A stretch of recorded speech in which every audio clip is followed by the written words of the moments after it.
Hey there, Sharon Horne-Ellstrom here. Welcome to day 348 of our Be a Better You annual challenge. Today we are popping into step 4 of the soaP framework, which is, of course, progress. How do we know we're making progress with the action that we took yesterday to fill the gap? Are we beginning to fill that gap, or do we actually move backwards? I will tell you, and I will freely admit that I've done that many times. I've been working on something. I took action. I went through all my analysis, took an action step, and it actually backfired, which I actually appreciate because it helps me learn faster.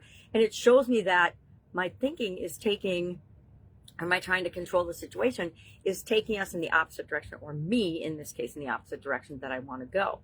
So sometimes we'll move forward, sometimes we'll move backwards, sometimes we won't move at all because we just did something yesterday and it hasn't had a chance to show up as a result in our life.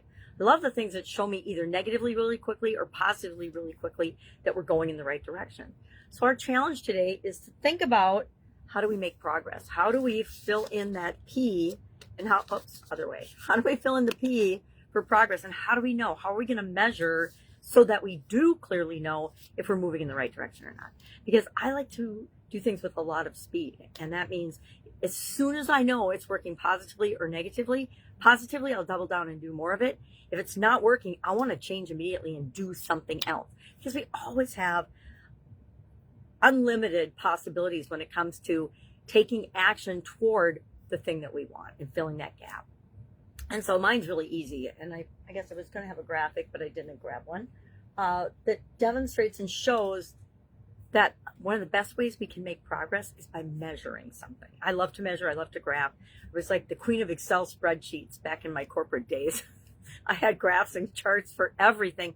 Why?